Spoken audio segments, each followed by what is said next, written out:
Ya, assalamualaikum warahmatullahi wabarakatuh. Saya akan mengerjakan tugas ulumul hadis. Ya, saya akan menjelaskan. Yang pertama ada tahammul wa al-ada atau al-hadis. Ya, konsep tahammul al-hadis. Tahammul al-hadis adalah proses penerimaan atau memperoleh hadis dari seorang guru atau kemudian diriwayatkan kepada orang lain. Tahammul dilakukan dengan cara yang diakui oleh para ulama agar keaslian hadis tetap terjaga.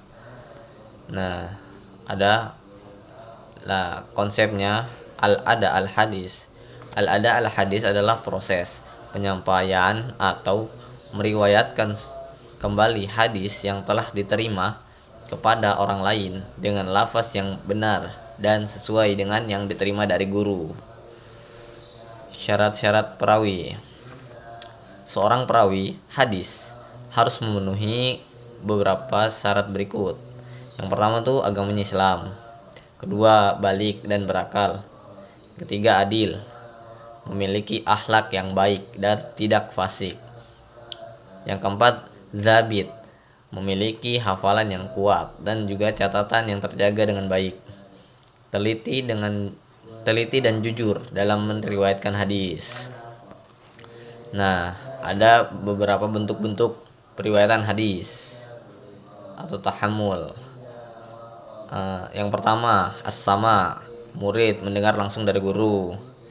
Ada yang kedua, al-qiraah atau bisa disebut al-ard, murid membaca hadis di hadapan guru. Yang ketiga, al-ijaz, guru memberi izin kepada murid untuk meriwayatkan hadis. Yang keempat ada al-munawwalah, yaitu guru menyerahkan kitab hadis kepada murid untuk diriwayatkan. Yang kelima ada al-mukhattab, guru menuliskan hadis kepada murid. Ada yang keenam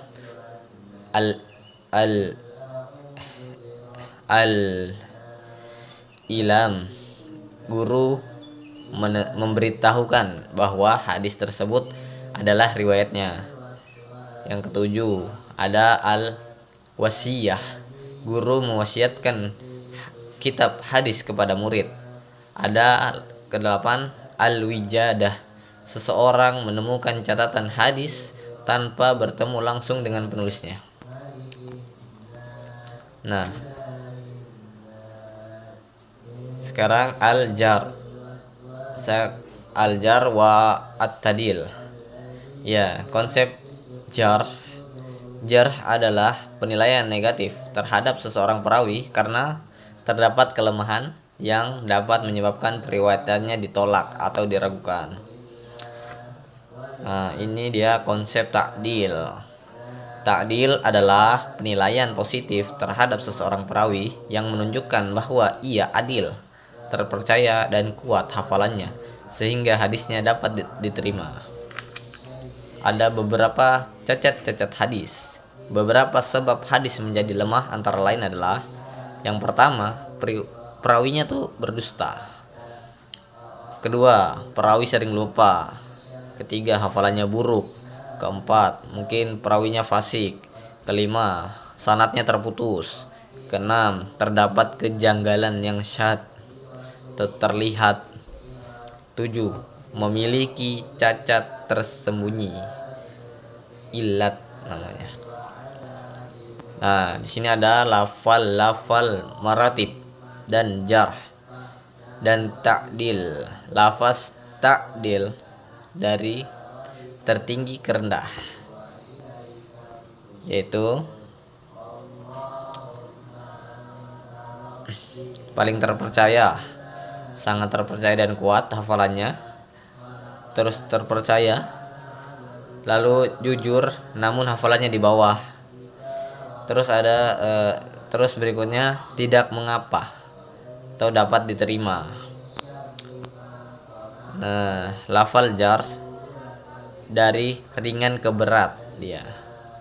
Dari ada kelemahan, lemah, sangat lemah, hadisnya ditinggalkan, pendusta, pemalsu hadis.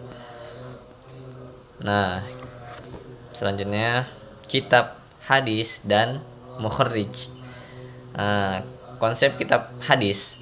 Kitab hadis adalah buku yang berisi kumpulan hadis Rasulullah Shallallahu Alaihi Wasallam yang disusun oleh para ulama berdasarkan metode tertentu, seperti berdasarkan bab fikih, nama sahabat atau tema. Pengenalan kitab-kitab hadis. Ya, kitab-kitab hadis yang paling terkenal adalah As-Sahih Al-Bukhari. Yang kedua, Sahih Muslim. Yang ketiga, Sunan Abu Daud. Yang keempat, Jami'at Tirmizi. Yang kelima, Sunan An-Nasai. Yang keenam, Sunan Ibnu Majah. 6 kitab tersebut dikenal sebagai kutub as-sittah atau 6 kitab hadis utama. Pengenalan mukharrij. Mukharrij adalah ulama yang menghimpun, menyusun dan meriwayatkan hadis ke dalam kitab hadis berdasarkan sanad yang mereka miliki. Contoh mukharrij hadis: Muhammad bin Ismail al-Bukhari, Muslim ibnu al-Hajjaj, Abu Daud, At-Tirmizi, An-Nasai, dan juga Ibnu Majah. Ya. Berikutnya saya akan menjelaskan tentang pembagian hadis berdasarkan kuantitas sanad. Pembagian hadis berdasarkan kuantitas sanad adalah pengelompokan hadis berdasarkan jumlah perawi yang meriwayatkannya pada setiap tingkatan sanad.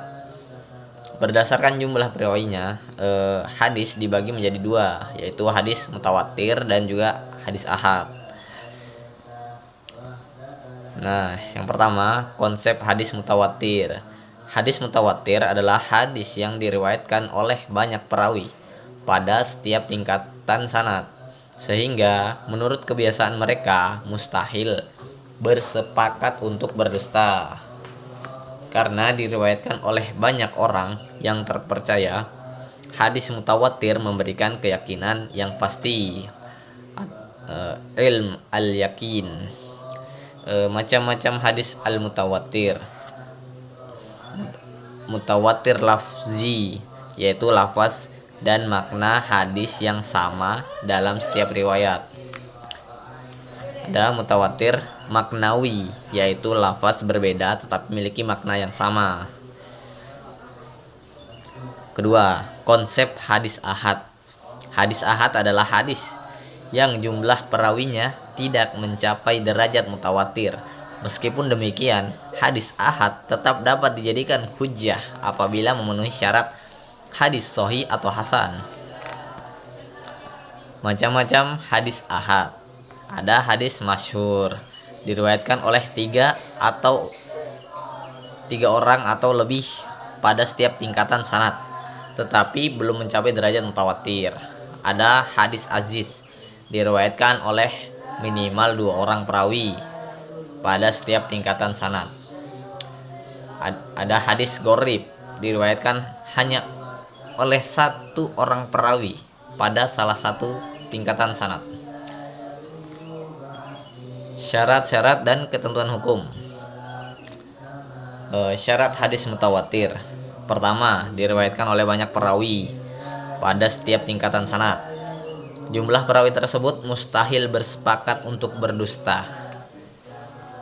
Riwayat, yang ketiga nih, riwayat berasal dari sesuatu yang benar-benar mereka dengar atau lihat secara langsung. Yang keempat, jumlah perawi yang banyak tersebut terdapat pada seluruh tingkatan sanad. Ketetapan hukum hadis mutawatir. Menghasilkan keyakinan yang pasti, qati al-wuruq, wajib diterima dan diamalkan, tidak boleh ditolak tanpa alasan yang sah. Syarat hadis ahad. Agar dapat dijadikan hujjah, hadis ahad harus memenuhi syarat hadis sahih dan hasan, yaitu sanadnya bersambung. Yang kedua, perawinya adil. Terus perawinya zabit, kuat hafalannya atau teliti dalam pencatatan. Yang keempat, tidak mengandung kejanggalan, asyad. Yang kelima, tidak memiliki cacat tersembunyi illat. Ketetapan hukum hadis ahad. Jika sahih dan hasan wajib diamalkan menurut jumhur ulama, memberikan pengetahuan yang bersifat dugaan kuat, bukan keyakinan pasti seperti hadis mutawatir. Jika dhaif, lemah, tidak dapat dijadikan dasar hukum kecuali dalam kondisi tertentu menurut pendapat sebagian ulama. Nah, itu. Berikutnya saya akan menjelaskan pembagian hadis.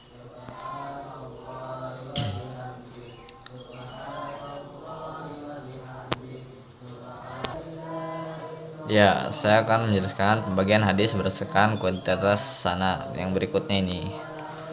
Pembagian hadis berdasarkan kualitas sanad adalah pengelompokan hadis berdasarkan jumlah perawi yang meriwayatkannya pada setiap tingkat sanad. Berdasarkan jumlah perawinya, hadis dibagi menjadi dua, yaitu yang tadi ya, hadis mutawatir dan juga hadis ahad. Nah, ya, saya akan menjelaskan konsep hadis sahih. Hadis sahih adalah hadis yang sanadnya bersambung, diriwayatkan oleh perawi yang adil dan dabit, kuat hafalannya, teliti dalam pencatatan, seperti yang saya jelaskan tadi. Nah, syarat hadis sahih, sanadnya tersambung, seluruh perawinya adil, seluruh perawinya zabit, kuat hafalannya, tidak mengandung syad, dan tidak memiliki illat. Pembagian hadis sahih. Pembagian hadis sahih ada sahih lidzatihi, yaitu hadis yang memenuhi seluruh syarat kesahihan dengan sendirinya. Ada juga hadis sahih ghairihi, yaitu hadis yang pada awalnya hasan kemudian menjadi sahih karena diperkuat oleh riwayat lain. Contoh hadis sahih, innamal a'malu binniyat, dari Umar ibni al-Khattab, Rasulullah SAW bersabda, sesungguhnya setiap amal tergantung pada niatnya. Ini diriwayatkan dalam Sahih Al-Bukhari dan Sahih Muslim. Konsep hadis hasan. Hadis hasan adalah hadis yang memenuhi syarat hadis sahih, tetapi tingkat ketelitian dan atau hafalan salah satu perawinya berada sedikit di bawah perawi hadis sahih. Hadis hasan tetap dapat dijadikan hujjah dalam hukum Islam. Syarat hadis hasan: sanadnya bersambung, perawinya adil, daya hafalan perawi cukup baik, tetapi tidak sekuat hadis sahih, tidak mengandung syad, tidak memiliki illat, kayak tadi, sama mirip. Pembagian hadis hasan. Hadis hasan, ada hadis hasan li zatihi, yaitu al hasan karena kualitas sanadnya sendiri. Ada hasan li ghairihi, yaitu hadis dhaif ringan yang menjadi hasan karena diperkuat oleh jalur riwayat lain. Contoh hadis hasan: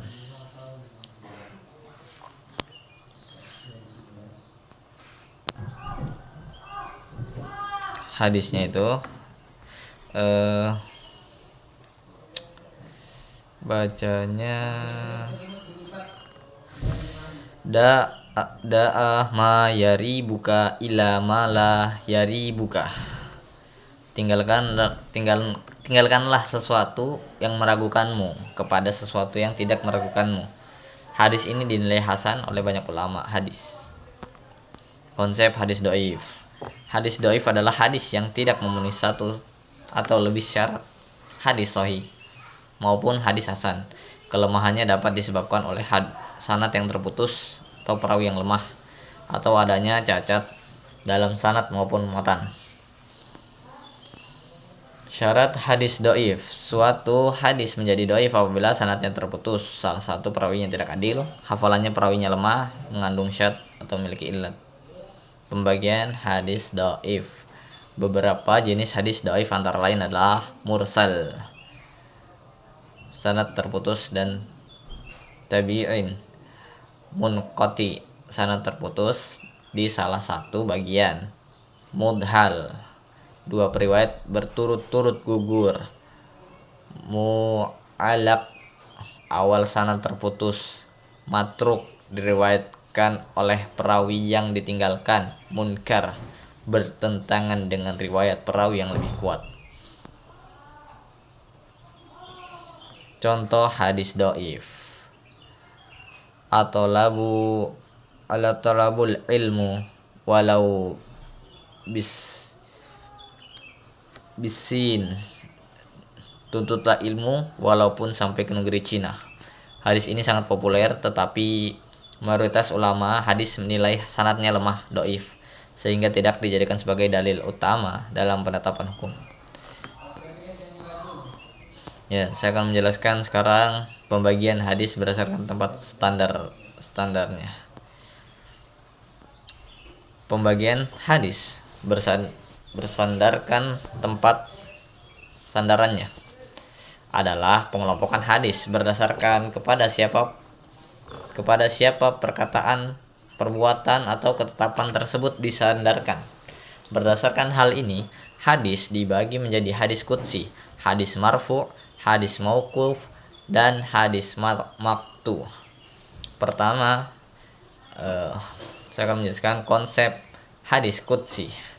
Hadis qudsi adalah hadis yang maknanya berasal dari Allah Subhanahu wa taala, tetapi lafaznya disusun dan diucapkan oleh Rasulullah.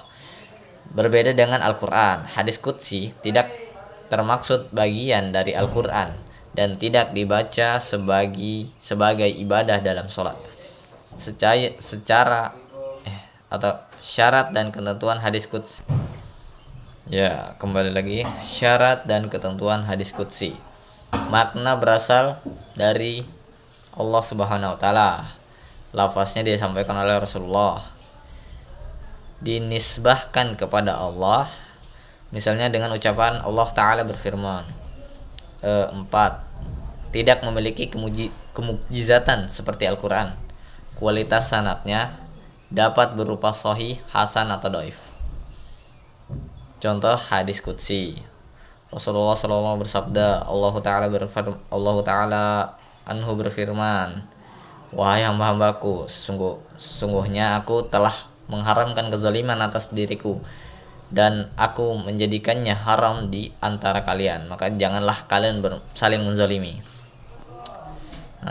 Kedua, konsep hadis marfu. Hadis marfu adalah hadis yang disandarkan langsung kepada Rasulullah SAW, baik berupa perkataan, perbuatan, persetujuan, takrir maupun sifat beliau. Syarat dan ketentuan hadis marfu disandarkan langsung kepada Rasulullah. Kedua, dapat berupa ucapan, perbuatan, persetujuan atau sifat Nabi. 3. Kualitas sanadnya dapat berupa sahih, hasan dan dhaif. Contoh hadis marfu, sesungguhnya setiap amal tergantung pada niatnya. Innamal a'malu binniyat. Konsep hadis mauquf. Hadis mauquf adalah hadis yang disandarkan kepada sahabat Nabi, baik berupa perkataan, perbuatan maupun pendapat mereka, dan tidak disandarkan kepada Rasulullah. Syarat dan ketentuan hadis mauquf: berhenti pada sahabat Nabi, tidak dinisbahkan kepada Rasulullah, tidak dijadikan pertimbangan hukum jika tidak bertentangan dengan Al-Qur'an dan hadis sahih, namun tidak berkedudukan seperti hadis marfu. Contoh hadis mauquf, perkataan Abdullah bin Mas'ud, ikutilah sunnah dan janganlah membuat perkara baru dalam agama karena kalian telah dicukupkan. Keempat, hadis maqtu. Hadis maqtu adalah hadis yang disandarkan kepada tabi'in, generasi setelah sahabat, baik berupa perkataan maupun perbuatan. Syarat dan ketentuan hadis maqtu: yang pertama, disandarkan kepada seorang tabi'in, tidak disandarkan kepada sahabat maupun Rasulullah, tidak dapat dijadikan dalil utama dalam penetapan hukum, tetapi dapat menjadi pendukung dalam kajian keilmuan. Contoh hadis maqtu, perkataan Al-Hasan Al-Basri, sesungguhnya dunia adalah negeri amal, sedangkan akhirat adalah negeri pembalasan. simpul. Oke. Ya, mungkin cuma ini saja yang saya bisa jelaskan. Kalau kurang dan salahnya itu salah saya pribadi, mohon dimaafkan, Bu. Ya, mungkin kalau saya kurang, mungkin tolong dimaafkan, Bu ya. Assalamualaikum warahmatullahi wabarakatuh.